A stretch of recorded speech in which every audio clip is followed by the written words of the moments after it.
Hello friends, स्वागत है आपका इस वीडियो में। आज का हमारा टॉपिक है जैन धर्म। हम लोग इस वीडियो में जैन धर्म के बारे में डिटेल में डिस्कस करेंगे।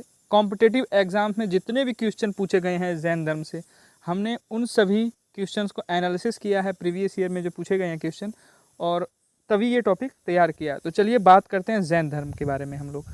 तो तैयार हो जाइए आप कॉपी पेन लेके। हम बात करने वाले हैं जैन धर्म के बारे में। बेसिकली हम लोग इस जैन धर्म को दो पार्ट में डिवाइड करके पढ़ेंगे। एक तो जैन धर्म के बारे में पढ़ेंगे और दूसरा एक बहुत ही इंपॉर्टेंट कैरेक्टर है इसका, महावीर स्वामी, उनके बारे में, क्योंकि महावीर स्वामी से मोस्टली क्वेश्चन आते हैं जैन धर्म टॉपिक से।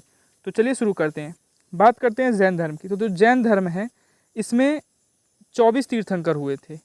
सबसे पहले जान लेते हैं तीर्थंकर क्या होता है। तो तीर्थंकर ऐसा व्यक्ति होता है जिससे ज्ञान की प्राप्ति हो गई हो, सुख दुख मोह माया यानी हर चीज़ से वो पार चला गया हो। मोह माया से, लोभ लालच स्वार्थ क्रोध ईर्ष्या, इन सब चीज़ों से जो व्यक्ति पार चला जाता है, या फिर जिसको इन सब चीज़ों से कोई मतलब नहीं होता, उसे बोलते हैं ज्ञान की प्राप्ति हो गई। और जैन धर्म में उस व्यक्ति को बोलते हैं तीर्थंकर। तो जैन धर्म में ऐसे 24 लोग हुए थे, तो उन्हें 24 तीर्थंकर कहा गया।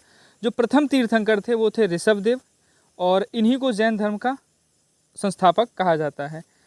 तो जैन जो साहित्य है उसको आगम कहा जाता है। और जैन धर्म का जो प्रारंभिक इतिहास है वो कल्पसूत्र से ज्ञात होता है। जो कल्पसूत्र है ये भद्रबाहु द्वारा रचित एक ग्रंथ है। भद्रबाहु कौन थे? तो ये दिगंबर थे, यानी बाद में जाके जैन धर्म जो है वो दो पार्ट में डिवाइड हो जाता है, श्वेतांबर और दिगंबर। तो जो दिगंबर के संस्थापक थे, कह सकते हो आप, भद्रबाहु थे। तो फिर है जैसे महावीर जो है, महावीर स्वामी हैं, उनके बारे में किस में लिखा हुआ है? तो भगवती सूत्र में लिखा हुआ है। एक जैन ग्रंथ है, उसमें उसका नाम है भगवती सूत्र। उसमें महावीर स्वामी के जीवन के बारे में लिखा हुआ है। ऋषभदेव जैन धर्म के संस्थापक थे या पहले तीर्थंकर थे। एक और तीर्थंकर थे, वो भी इम्पोर्टेंट है, पार्श्वनाथ। ये 23वें तीर्थंकर हुए जैन धर्म के। तो इनके बारे में भी कुछ क्वेश्चन पूछे जाते हैं। जैसे पार्श्वनाथ के फादर का यानी पिता का नाम क्या था? तो काशी जो आज के टाइम पे बनारस है, वहाँ के इक्ष्वाकु वंश के राजा अश्वसेन थे, उनके पुत्र थे पार्श्वनाथ। 30 वर्ष की उम्र में पार्श्वनाथ ने संन्यास जीवन को धारण कर लिया था। इनके द्वारा दी गई शिक्षा जो है वो है हिंसा न करना, सदा सत्य बोलना, चोरी न करना, संपत्ति न रखना। ये पार्श्वनाथ के द्वारा दी गई 4 शिक्षाएं हैं। महावीर स्वामी जो थे वो 24वें तीर्थंकर थे। तो जैन धर्म के बारे में हमने जाना कि इसके संस्थापक कौन थे। जैन साहित्य को आगम कहा जाता है, और जैन धर्म का जो प्रारंभिक इतिहास है वो कल्पसूत्र से मिलता है। महावीर स्वामी के जीवन के बारे में भगवती सूत्र में लिखा हुआ है, जो कि एक जैन ग्रंथ है। अब आगे चलते हैं। तो जैन धर्म की जो पहली महिला भिक्षु थी वो थी चंपा। ये चंपा नरेश दधिवान की पुत्री थी। तो पहली महिला भिक्षु का नाम क्या था? चंपा था। अच्छा, कुछ प्रमुख जैन तीर्थंकर हैं, उनके कुछ प्रतीक थे, तो उनके बारे में हम देख लेते हैं। जैसे ऋषभदेव प्रथम तीर्थंकर थे, इनका प्रतीक था सांड। अजितनाथ द्वितीय तीर्थंकर यानी दूसरे नंबर के तीर्थंकर हुए, इनका प्रतीक था हाथी। संभवनाथ जी जो थे ये तृतीय तीर्थंकर हुए, इनका प्रतीक था घोड़ा। 7वें तीर्थंकर हुए संपार्श्वनाथ जी, इनका प्रतीक स्वास्तिक था। 16वें नंबर के तीर्थंकर थे शांतिनाथ जी, इनका प्रतीक था हिरण। और 18वें नंबर के तीर्थंकर थे अरनाथ जी, इनका जो प्रतीक था वो था मीन यानी मछली। और 21वें नंबर के तीर्थंकर हुए नामीनाथ जी, इनका जो प्रतीक था वो था नीलकमल। और 22वें नंबर के जो तीर्थंकर हुए वो हुए अरिष्टनेमी जी, इनका प्रतीक था शंख। और 23वें थे पार्श्वनाथ, इनका प्रतीक था सर्प। और 24वें और अंतिम जो तीर्थंकर हुए वो हुए महावीर स्वामी, इनका प्रतीक था सिंह यानी शेर। अच्छा, एक पॉइंट और है, ऋषभदेव और जो अरिष्टनेमी है, यानी प्रथम तीर्थंकर ऋषभदेव और अरिष्टनेमी यानी 22वें तीर्थंकर जो हैं, इनके जो नाम हैं, इनका उल्लेख ऋग्वेद में भी मिलता है। अरिष्टनेमी को भगवान श्री कृष्ण का निकट संबंधी माना जाता है। अच्छा, जैन धर्म में ईश्वर की मान्यता नहीं है, आत्मा की मान्यता है। अगर आप क्वेश्चन ये आता है क्या जैन धर्म में ईश्वर की मान्यता है, तो जैन धर्म ईश्वर को नहीं मानता, आत्मा को मानता है। जैन धर्म ने अपने आध्यात्मिक विचारों को सांख्य दर्शन से ग्रहण किया था। अच्छा, आगे चल के जैन धर्म 2 भागों में बंट जाता है, श्वेतांबर और दिगंबर। इसके पीछे की एक कहानी है। लगभग 300 BC में यानी 300 ईसा पूर्व में, यानी जो जीसस क्राइस्ट थे यानी ईसा मसीह थे, उनके जन्म से 300 साल पहले जो मगध है उसमें 12 वर्षों का भीषण अकाल पड़ा, जिसके कारण भद्रबाहु एक जैनी थे, वो अपने शिष्यों को लेके कर्नाटक चले गए। लेकिन एक जैनी और थे जिनका नाम था स्थूलभद्र, वो अपने शिष्यों को लेके मगध में ही रह गए। जब अकाल ख़त्म हो गया 12 साल में, उसके बाद भद्रबाहु जो है वो कर्नाटक से वापस आते हैं।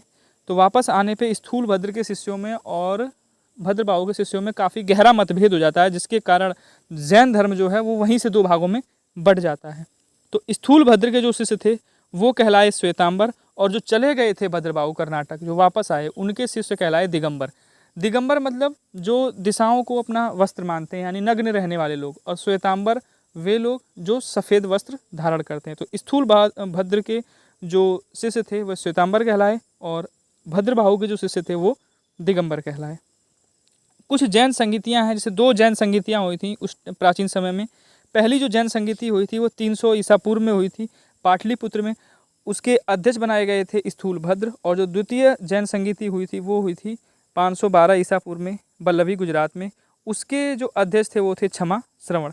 जैन धर्म के त्रिरत्न हैं, सम्यक दर्शन, सम्यक ज्ञान, सम्यक आचरण। ये बहुत इंपॉर्टेंट क्वेश्चन है कि जैन जो धर्म है उसके 3 रत्न कौन कौन से हैं। तो सम्यक दर्शन, सम्यक ज्ञान, सम्यक आचरण। जैन धर्म को मानने वाले कुछ राजा हुए, जैसे उद्दाइन, चंद्रगुप्त मौर्य, कलिंग नरेश, खारवेल, राष्ट्रकूट राजा अमोघवर्ष, चंदेल शासक। और चंदेल शासक ने तो खजुराहो के जैन मंदिर भी बनवाए थे।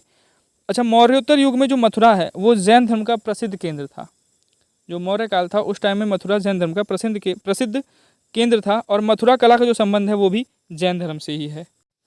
कर्नाटक के श्रवण बेलगोला में बाहुबली यानी गोमतेश्वर की मूर्ति है। अच्छा, बाहुबली या गोमतेश्वर कौन थे? तो ये जो प्रथम तीर्थंकर थे ऋषभदेव, उनके पुत्र थे बाहुबली।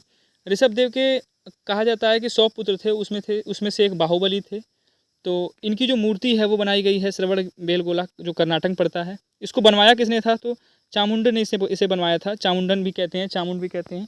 इनके प्रोत्साहन में इसको बनवाया गया था, इस मूर्ति को, जो गंग वंश का एक मंत्री था। 10वीं शताब्दी में इस मूर्ति को बनवाया गया था। तो ये जो मूर्ति है वो 18 मीटर इसकी हाइट है, और इसमें दिखाया गया है कि जो बाहुबली हैं वो तपस्या में लीन हैं। उनके पैरों में सांप लपेटे हुए हैं, चींटियों ने घरौंदे बना रखे हैं पैरों के अगल बगल में, और बहुत सारी बेल हैं, लताएं हैं जो उनके शरीर पे चढ़ी हुई हैं। मतलब उनको अपने शरीर का कोई मोह नहीं है। वो कायोत्सर्ग मुद्रा में है। बाहुबली जो हैं वो तपस्या कर रहे हैं। कायोत्सर्ग मुद्रा का मतलब होता है काया का उत्सर्ग, यानी लीव सोल असाइड, यानी शरीर तो होता है लेकिन आत्मा नहीं होती। जो आत्मा होती है वो भगवान की तपस्या में लीन होती है, उसे शरीर का कोई भी मोह माया नहीं होता। इस मुद्रा को कायोत्सर्ग मुद्रा कहा जाता है। तो जो बाहुबली हैं ऋषभदेव के पुत्र थे, ये कायोत्सर्ग मुद्रा में खड़े हैं, उस मूर्ति में दिखाया गया है। एकदम सावधान मुद्रा में है, शरीर से मोह इन्होंने त्याग दिया है। तो ये तो बात थी जैन धर्म की। अब बात करते हैं हम महावीर स्वामी के बारे में।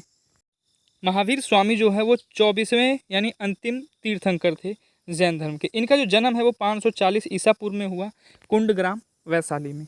इनके पिता का नाम था सिद्धार्थ, जो ग्यारतक कुल के सरदार थे। इनकी माता का नाम था त्रिशला, ये चेटक की बहन थी। चेटक लिच्छवी वंश का राजा था।